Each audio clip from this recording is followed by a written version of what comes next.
magazine of the screen.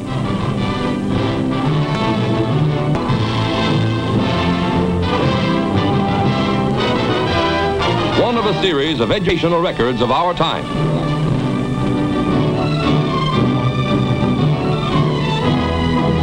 Contributed as a public service by the Detroit News, the home newspaper.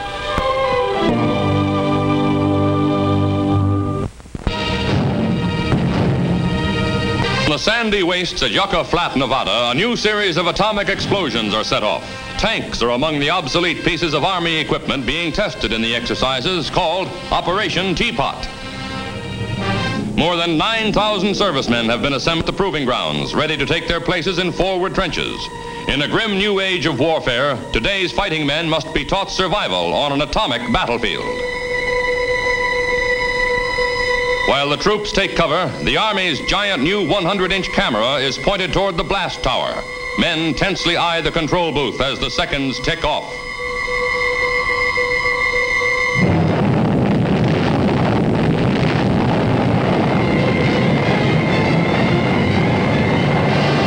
The familiar mushroom cloud snakes skyward, hurling the atom's deadly radiation high into the heavens.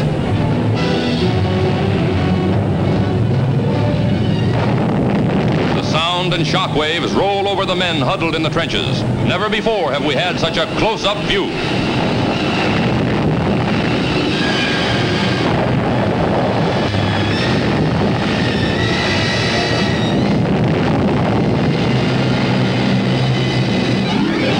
Lighting up the desert skies for miles around, the fierce fireball flare is the signal for instant action. Quickly, the men are ordered to leave their positions. The explosion's radioactive fallout is almost as dangerous as the blast itself.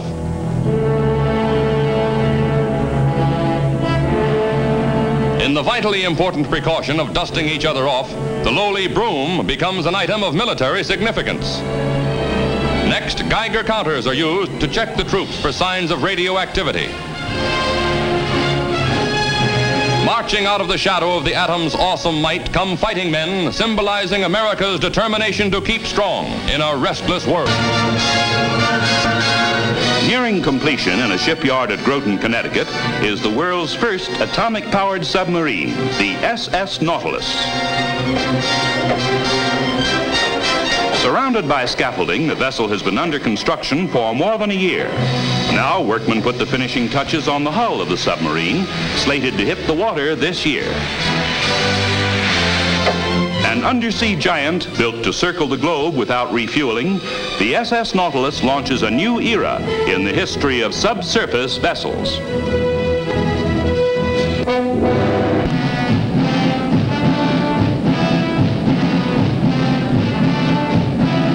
Troops in Nevada prepare for an underground atomic explosion, the first ever photograph.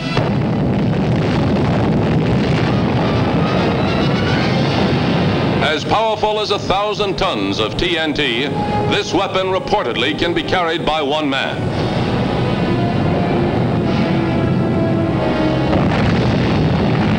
Radioactive debris flies skyward from another underground explosion as a new weapon, the atomic satchel, joins America's arsenal.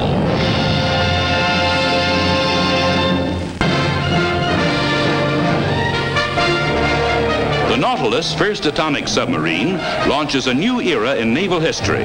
Mrs. Dwight Eisenhower arrives for the ceremonies. The First Lady, momentarily distracted, must swing quickly to christen the undersea's giant. Majestically, the fabulous submarine slides down the ways. Built at a cost of $50 million, she will be able to circle the globe in 29 days without resurfacing on a few nuggets of uranium. Her torpedoes can be mounted with atomic warheads, and she can operate at depths which would crush the conventional submarine. The 300-foot, 3,000-ton Nautilus will also have a speed of better than 20 knots underwater. The age of atomic navies is born. The tower on which Britain will explode her second atom bomb rises stark above the Australian desert. Cameramen at the testing site wait tensely, then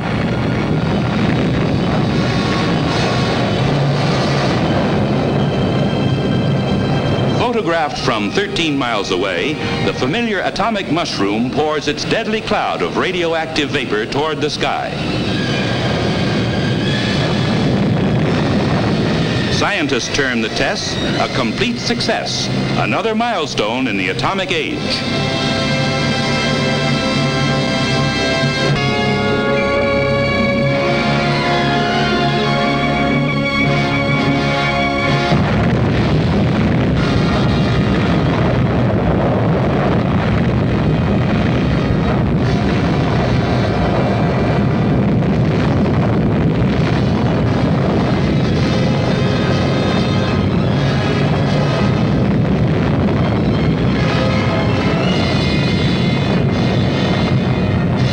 Within the last 2 years, more than 20 of these awesome blasts have echoed across the desolate Nevada desert. Interwoven throughout the story of the tests at Yucca Flats is a second story, the role played by the United States Air Force. 2 Air Force sniffer planes fall the assignment of invading the atomic cloud to gather specimens of radioactive particles for analysis by nuclear scientists. The sniffers carry filter traps mounted on the wings and fuselage during their cloud sampling missions. Their crews do a job considered impossible a few years ago. Today, advanced techniques permit the men to stay inside the radioactive cloud for a time without harm. Other Air Force experiments probe the effects of the blinding atomic light on the eyes of aircraft crewmen. Many types of goggles and protective lenses are tested. The volunteers will look directly at the fierce fireball flare of the atomic burst.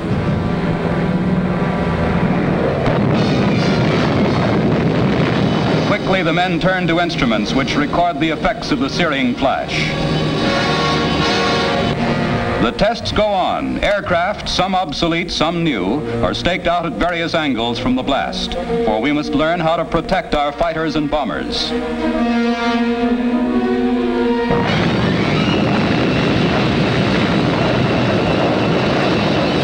Special cameras in slow motion record each fraction of a second as the aircraft disintegrate under the shattering impact of this powerful force for destruction. From these films, the Air Force adds new pages to its knowledge and mastery of atomic warfare.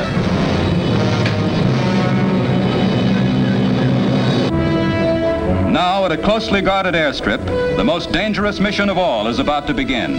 A B-50 waits to be loaded. For security reasons, the screen must be partially blacked out as an atom bomb is raised into position under the eyes of the supervising engineer.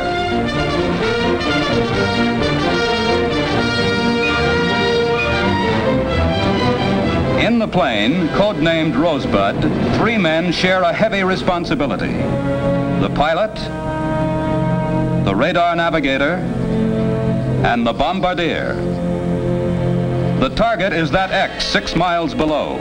You're about to see the closest shot of an atom bomb blast yet released for public view.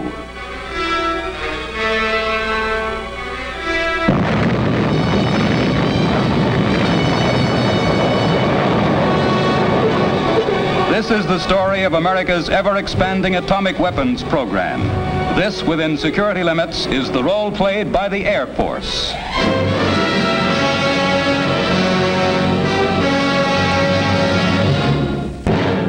Now, for civil defense, another realistic test is held. In a 2-story house on Main and Elm Streets, a mannequin family waits, 3,500 feet from atomic destruction. They're lifeless dummies, but to the civil defense officials testing bomb shelters, they could help save lives. A second home stands a mile away. America is seeking through these drills to strengthen home front defenses, for their strength means our safety. Dozens of cars are on the streets of the ghost hamlet in Nevada. And marching to within 2 miles of the blast center, 1,500 GIs take cover in slit trenches, closer to an atomic explosion than any human being since Hiroshima and Nagasaki.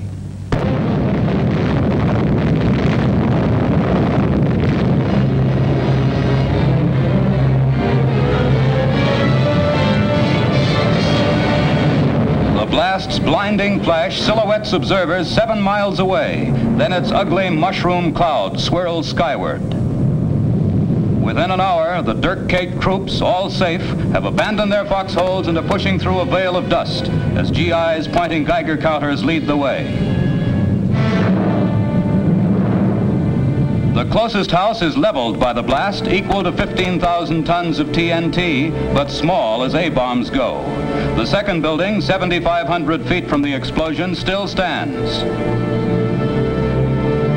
Although protected by every device known to atomic scientists, troops are unable to penetrate to the blast center for many hours because of the deadly radioactive contamination shrouding the area. Val Peterson, Civil Defense Director, warns us to prepare, for this could be your house and your window. Here again, the atomic blast. 3,500 feet away, a split second later,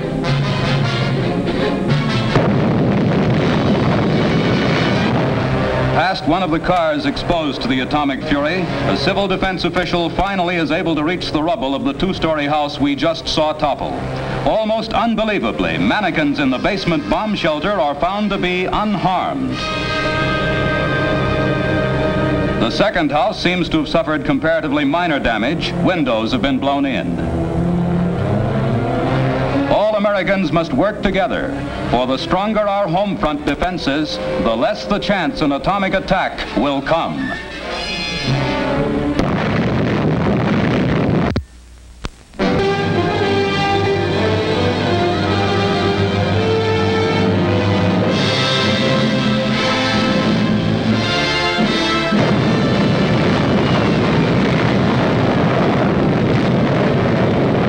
This is atomic energy.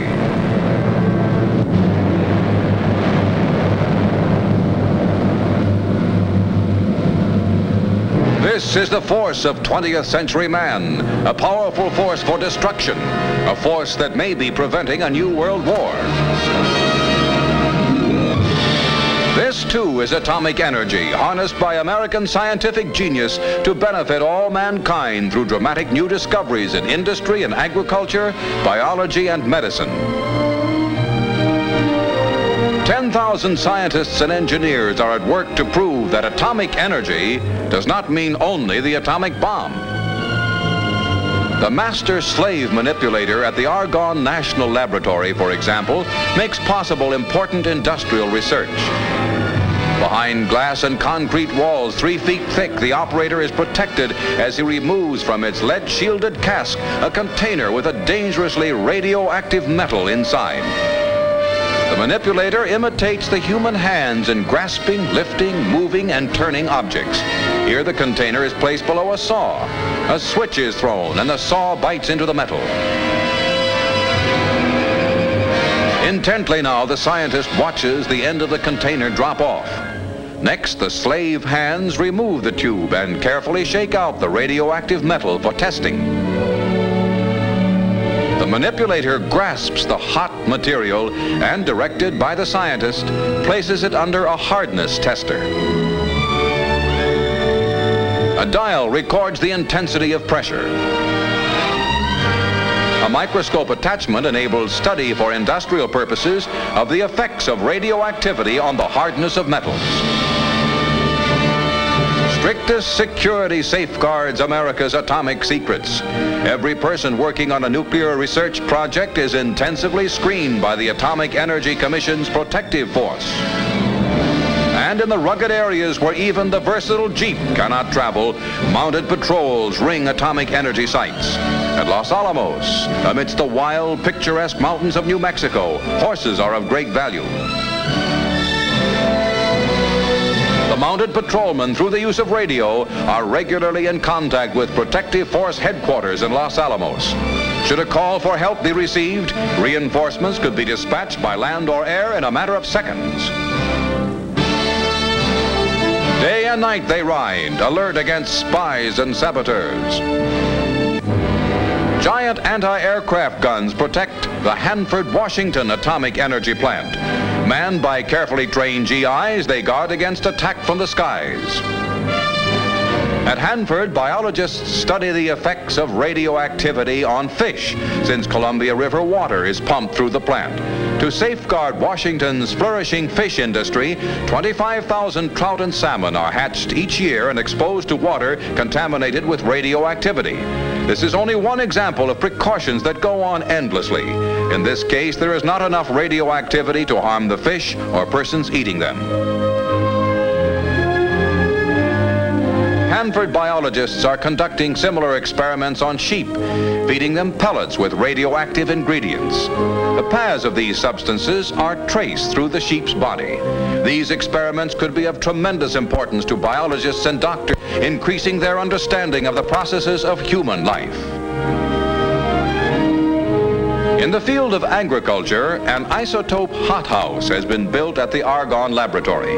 Radioactive forms of plants are grown and examined under controlled safety conditions. Here a study is made of radioactive drugs which have been taken from the harvested plants. These drugs, which must be handled with gloves under a protective hood, undergo special analysis to determine how they can be most effectively employed by doctors in medical research.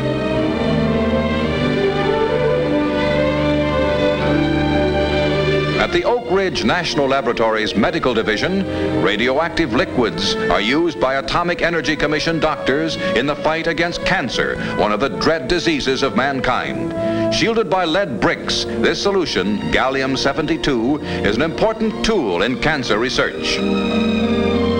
Here a patient at Oak Ridge drinks an atomic cocktail of radioactive iodine in solution and then is placed on an examination table.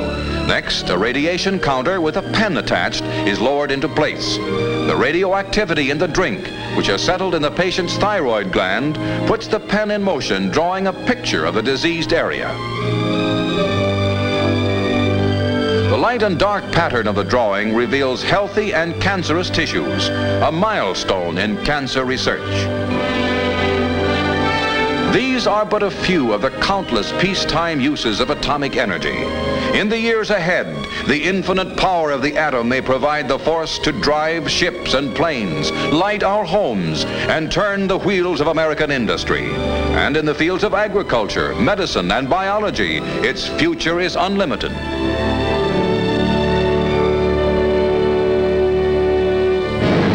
With the atomic bomb, American scientists unlocked the devastating might of the atom.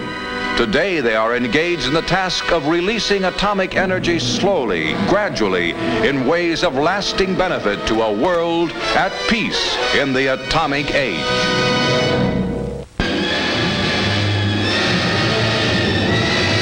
Navy ship steamed in late 1952 toward Enewetak Atoll on a momentous mission.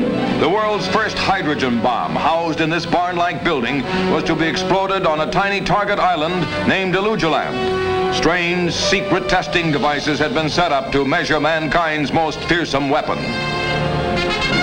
While the task force cruised 50 miles from the doomed island, the seconds closer and closer to the first hydrogen blast on Earth. Minus 15 seconds.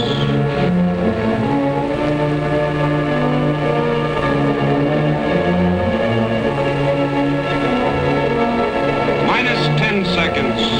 9, 8, 7, 6, 5, 4, 3, 2, 1, team.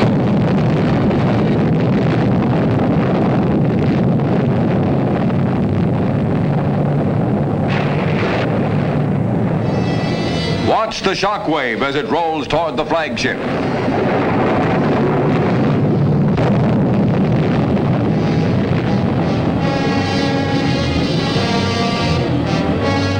The fixed and boiling cloud surges to a height of 40,000 feet 2 minutes after zero. 10 minutes later, it has snaked skyward 10 miles. Observers fly toward the target center. The islands surrounding Alujalab have been swept almost clean by the fireball flare, which enveloped an area 3 miles wide in the twinkling of an eye. Alujalab is gone. Nothing there but a deep crater and water. From an island that once was, but is no more, out of an ugly mushroom cloud, mankind enters the hydrogen age, an era of danger, of challenge, of opportunity. Survival town Atom Test measured a model village in the Nevada desert against the awesome power of nuclear energy. Buildings of various materials went up. $1 million worth of equipment was installed, including lifelike mannequins and tons of food to measure the contamination caused by radiation. The big dolls were Survival Town's sole inhabitants. Tanks took part in their first atomic maneuvers, some less than a mile away, the closest yet in any test. Nearly 6,000 persons participated, including troops sheltered by trenches. Many cameras in many locations filmed the single blast.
Wreckage in the desert held vital information on how to survive an enemy attack.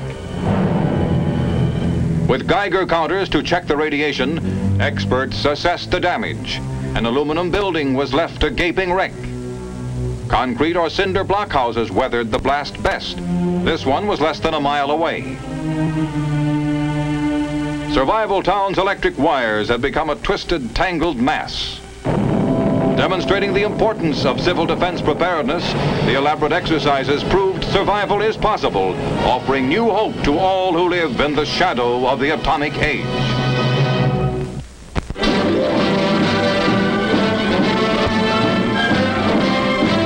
This is one in a series of educators by the Detroit News, a home newspaper.